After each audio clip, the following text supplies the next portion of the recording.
Part 1. Social Anxiety and the Psychological Root of Trading. Have you ever sat in front of a chart, watched a candle suddenly spike, your heart racing, your stomach tightening, your mind going blank, even though you've studied this strategy thoroughly, back-tested it hundreds of times, and logically, you know exactly what you're supposed to do. And in that exact moment, you ask yourself, am I mentally weak? Am I just not cut out for trading? Do I lack discipline? The truth is, that reaction is not a mistake. It's not weakness. And it's not because you're not good enough. It's an evolutionary design. Social anxiety, the tension you feel in front of other people, and trading anxiety, the shaking hands you feel in front of the market, actually come from the same system in your brain. Your brain was not designed to trade. It was designed to survive in a tribe. Tens of thousands of years ago, being rejected, excluded, or judged meant death in the most literal sense. No food, no protection, no one on your side. And so, the human brain developed an incredibly sophisticated mechanism: social anxiety. The tight stomach, the racing heart, the brain exaggerating consequences, the urge to retreat, avoid, or do anything necessary to be accepted. The problem is this: that same brain is still running you today, but the context has changed. The financial market is not a tribe. A losing trade does not get you expelled from society. A bad decision does not make you starve. But your brain doesn't know that. To the primitive brain, every large red candle is a social threat. Every losing streak feels like being kicked out of the game. Every time you trade against the crowd, your nervous system interprets it as social suicide. And so anxiety appears, not to sabotage you, but to protect you. Just like social anxiety in real life, trading anxiety is actually a signal your brain sends. This matters. If you get this wrong, the consequences could be serious. Be careful. It is not your enemy. It's a warning system doing its job. So, what's the mistake most traders make? They treat anxiety as something to eliminate. They try to suppress emotion. They try to act cold, detached, like a machine. But the more you fight anxiety, the stronger it becomes. Just like in social situations, the more someone tries to appear not anxious, the more tense they become. Trading is the same. The more you tell yourself, I must not be afraid, the more fear takes over. The difference between a beginner trader and a mature trader is not whether anxiety exists. It's how they understand it.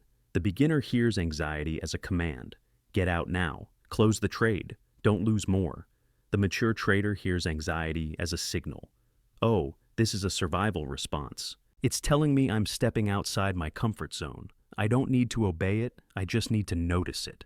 The moment you understand that anxiety is natural, universal, and useful, it loses control over you, just like in real life. When you realize that everyone experiences social anxiety, even the most fluent speakers, it stops being so terrifying. Trading is no different. Every trader you admire has gone through shaking hands, stomach pain, hesitating to click the button, wanting to exit immediately after entering. They don't win because they have no emotions. They win because they no longer confuse emotions with commands. And from here, a very important truth appears. Trading is not about eliminating anxiety. Trading is about learning to operate while anxiety is still there, just like social skills. No one becomes socially confident by waiting for the day they no longer feel anxious. The skilled person is the one who acts despite anxiety, while clearly understanding what they're doing. At its core, trading skill is a collection of micro skills exactly like social skills. Not a leap, not a moment of enlightenment, but small, correct repetitions done consistently. How you read the chart, how you enter a trade, how you hold a trade, how you respond to drawdown, how you stop. Each action is like a repetition in the gym. At first, you're clumsy, uncoordinated, exhausted. But each repetition builds new neural pathways where disciplined behavior gradually replaces survival reflexes. Just like social skills have a social gym, trading has its own psychological gym. You don't lift 100 kilograms on day one. You don't hold trades perfectly in your first month. You start with small sessions, small trades, moments where you train just one thing, following the plan a little longer. And most importantly, you stop beating yourself up for having emotions. Because the moment you understand that your reactions are human, normal, and correctly designed, you shift from fighting yourself to cooperating with yourself. And that is the real foundation of sustainable trading psychology. Part 2. Micro skills and the 70-30 rule in trading. If in Part 1 you clearly saw that anxiety is not a flaw but a survival signal, then the real question is no longer, how do I stop feeling anxious? The real question is, how do you still act correctly even when anxiety is still there? And the answer is not about becoming emotionally numb. It's about rebuilding yourself the same way someone builds muscle. Because trading, like social interaction, is not one big skill. It's a collection of very small skills, so small that many people dismiss them. Yet they are exactly what determines whether you survive or die in the market. You can learn a strategy in a few weeks, but you may spend years learning a micro skill as simple as sitting still and doing nothing. Or another micro skill, equally simple and equally brutal, accepting that you don't know where the next candle will go, and still placing the trade according to plan. In social situations, micro skills are eye contact, asking a follow-up question, telling a relevant story. In trading, micro skills are waiting for the candle to close instead of guessing, looking only at your time frame instead of jumping around entering once, not adding more, placing the stop correctly and not widening it, risking the correct percentage instead of getting excited, and most importantly, leaving the screen when there is no setup. Each of these is a repetition, and like the gym, you cannot force yourself to lift heavy psychological weight on day one. Many traders fail not because they lack willpower, but because they choose the wrong weight. They see an experienced trader entering calmly, so they imitate by increasing position size, holding trades longer, enduring deep drawdowns, and telling themselves, I'll get used to it. No, that's like trying to lift 136 kilos on your first day at the gym. Your body doesn't get stronger, it gets injured. Trading psychology works the same way. You don't become emotionally resilient by enduring more pain. That kind of toughness only turns into recklessness. And recklessness kills accounts. You grow stronger by starting small and repeating correctly. One day, you train only one micro skill. Today, wait for the candle to close before deciding. Tomorrow, once the stop is placed, don't adjust it. The next day, lose 1 hour and stop trading for the day. After that, don't look at the account while price is moving. Something strange happens when you train this way. Your brain begins to generate a new sense of safety. Not safety from controlling the market, but safety from controlling yourself. And this is where we arrive at a powerful rule that sounds simple, but once truly understood, you can never go back. The 70-30 rule. In social interaction, skilled people don't talk much. They listen more. 70% listening, 30% speaking. In trading, this rule is even more ruthless. Great traders spend 70% observing and only 30% acting. 70% listening to the market through data, structure, rhythm, context. Only 30% speaking with money. Weak traders do the opposite. 70% impulsive action, 30% reflection after the damage. You can spot them instantly. They always have opinions, predictions, emotions, scenarios. But no data. Mature traders are different. They are quiet. They are slow. They let the market speak first. They don't need to prove intelligence. They only need to be sure the process is correct. What does the 70-30 rule really mean in practice? It means that in 10 minutes at the screen, 7 minutes are spent doing only 3 things. First, defining context. Is the market trending or ranging, breaking structure or pulling back, high liquidity or low? Second, defining entry conditions. Is my setup complete? What's missing? What needs more time? Third, defining risk. How much do I lose if I'm wrong? How much do I gain if I'm right? Is that ratio worth it? Only after the 70% is clear do you use the remaining 30% to act. 1 entry, 1 stop, 1 take profit, and then nothing. No extra talking, no adjustments, no commentary through overtrading. Because every extra action is you trying to talk more than the market, and the market doesn't listen to you. It listens only to liquidity. Most people lose because they talk too much. They enter before the market speaks. They exit just as the market starts speaking. They hold trades because they want the market to agree with them. They're not trading. They're arguing with something that has no mouth. And where does anxiety show up strongest? When you violate the 70-30 rule, when you act before observing enough, when you enter without context, when you take risk you haven't accepted. At that moment, the survival brain activates because it knows you're blind. And blindness in nature means death, so it sends tightness in the stomach to pull you out of action. But you misunderstand it. You think anxiety is the enemy, so you panic. You exit early, you widen stops, you revenge trade, and the loop begins. If you want to break that loop, don't try to calm down while violating the process. You can't be calm while actively putting yourself in danger. Calm comes only when the 70% is done right, when you've observed enough, when you know what you're doing, when you know how much you can lose and accept it. Calm is not an emotion. Calm is a consequence. It's the result of creating internal safety through structure, process, and risk limits. And there's one more thing most traders miss. The 70-30 rule is not just about talking less. It's about speaking at the right time. In trading, the right time is when the market has given permission. You don't enter because price moves fast. You enter because structure is formed. You don't enter because you fear missing out. You enter because conditions are met. You don't enter to release tension. You enter because it's a rational action within the plan. At this point, trading starts to resemble a high-level conversation. You listen. You receive signals. You don't interrupt. You don't rush. Then you respond briefly, clearly, on rhythm, with intention. One precise sentence is worth more than 10 noisy ones. One trade executed by process is worth more than 10 that feel right. And if you want to go deeper, in part 3 we'll move into something equivalent to social curiosity in real life, but in trading it has a different name. The ability to shift attention from yourself to data, from how do I feel, to what is the market saying. When you do that, anxiety drops rapidly. Not because you suppress it, but because your mind is occupied with observation, just like when genuine curiosity in conversation makes you forget your own nervousness. Part 3. Curiosity, data, and the moment. Anxiety disappears. There is a very specific moment in the journey of every mature trader. It's not when they find the Holy Grail, not when they win big, and not when fear disappears. It's the moment their attention shifts from themselves to the market, from the question, am I wrong, to the question, what is the market trying to say here? That moment is identical to real life.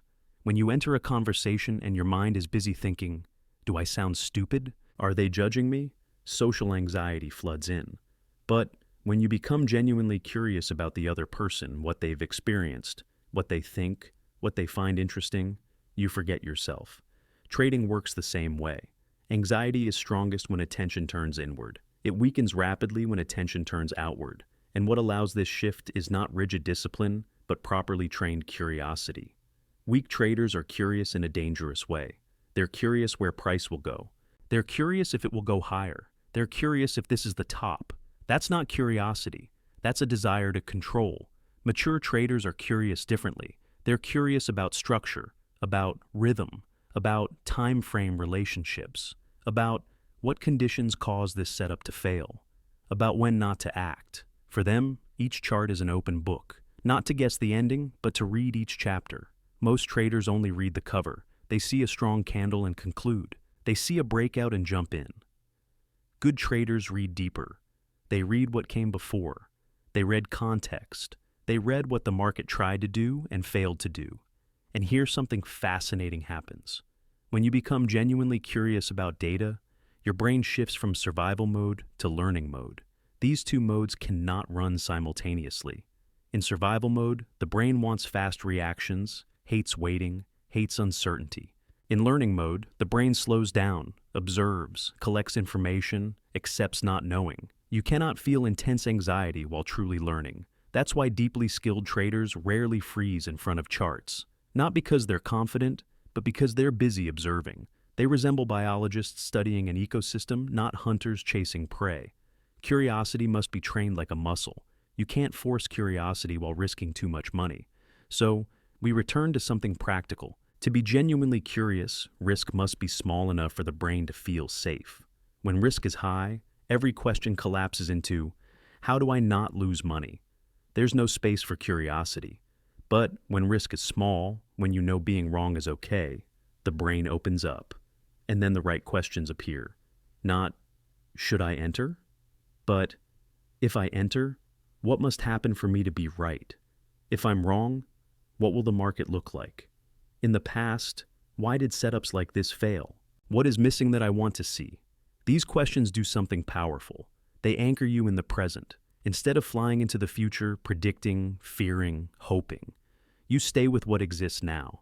And here's something few people realize. Proper curiosity makes you trade less. Not because you're afraid, but because you see clearly. You see where there is no edge. You see noise. You see moments when the market isn't ready. Beginner traders see opportunity everywhere. Experienced traders see risk everywhere. Only after enough risk is removed does opportunity become visible, just like social interaction. Inexperienced people talk constantly because they fear silence. Seasoned people are comfortable with silence because they know information appears there. In trading, silence is gold. Days without trades are days of deep learning, if curiosity is present, not frustration. A mature trader can watch charts for hours not out of addiction, but because they're reading, and when the moment arrives, they act quickly, cleanly, with very little emotion, because emotion was processed earlier during observation. Here, anxiety doesn't disappear because you're strong. It disappears because it has nothing left to do. You're not blind. You don't act without clarity. You don't speak before the market speaks. That's why skilled traders rarely talk about their trades. They don't brag. They don't argue. They don't need to prove anything. They're curious about the market, not their ego. If you still feel tense in front of charts, don't conclude that you're weak. Ask a different question. Am I being curious right now, or am I trying to control? If it's control, step back, reduce risk, and return to observation. If it's curiosity, stay and let data lead. In Part 4, we'll explore something extremely important, something many traders misunderstand and suffer because of. The 3 versions of yourself in trading: who you think you are, who the market sees, and who you really are under financial pressure. Understanding this completely changes how you react to losses and how you stop personalizing every trade. Part 4. The 3 versions of you. In trading and the trap of identification. There is a deep reason why trading hurts the ego more than almost any other profession, not because of money, but because trading constantly confronts you with a version of yourself you don't want to see. To understand this, you must recognize that in trading, just like in society, you are never just one person. There are always 3 versions operating simultaneously. The first version is who you think you are. You see yourself as thoughtful, disciplined, knowledgeable. You believe that with the right strategy, you will act correctly. You believe you are in control. The second version is who the market sees. The market doesn't see your knowledge, your beliefs, your good intentions. It sees only behavior. It sees whether you enter early or late, whether you cut or hold, where you break the plan, how you react when price moves against you. To the market, you are not, "I know what I'm doing." You are a pattern of repeated actions. The third version is who you really are under pressure. And this is the version that collapses many traders. It appears when money is at risk, when outcomes are uncertain, when ego feels threatened. This version may be very different from who you believe yourself to be. You think you're patient under pressure, you rush. You think you're disciplined after losses, you revenge trade. You think you're calm when price spikes, your hands shake. The most painful moment in trading is when these 3 versions collide. You believe you're systematic, but the market reflects emotional behavior. You believe you're different from the crowd, but under pressure, you act exactly like it. At that moment, your brain isn't just processing a loss, it's processing identity damage. You don't just lose money, you lose trust in yourself. This is why many traders don't fail from strategy. They fail from self-hatred. They start labeling themselves, "I'm mentally weak. I'm not built for this. I'm not suited for trading." But the truth is, they're simply seeing the third version for the first time and misunderstanding it. The third version isn't proof you're broken. It's proof you haven't been trained under pressure, just like a gentle person who only discovers their temper when pushed into a corner. Trading doesn't make you worse. Trading reveals. Here's where mature traders differ. Beginner traders try to suppress the third version. They hate it, deny it, try to return to their ideal self. Mature traders do the opposite. They observe the third version like researchers. No judgment, no excuses, just data. When I'm down 3R, I widen stops. After 2 wins, I enter earlier.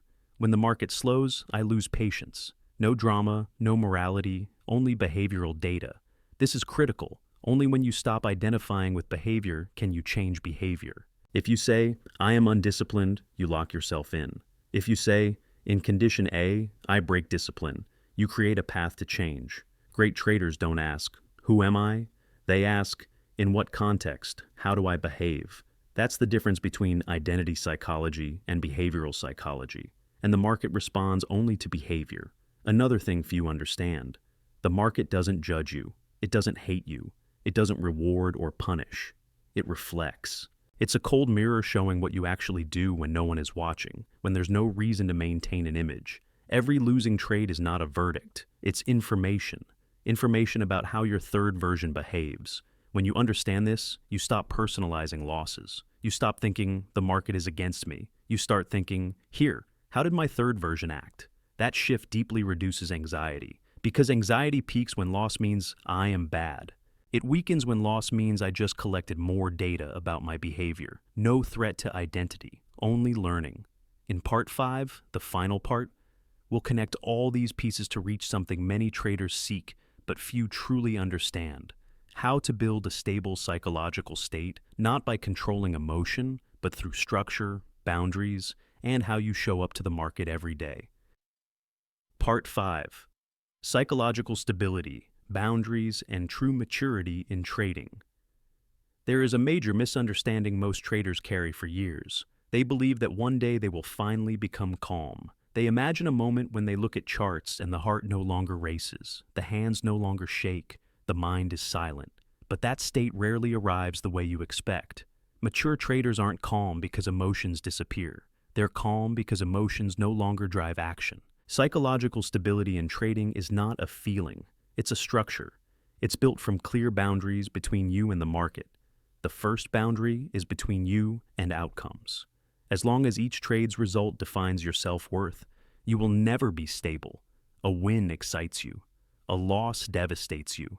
You live on an emotional range no different from price movement. Mature traders cut the boundary here. They understand that a trade is just a statistical event.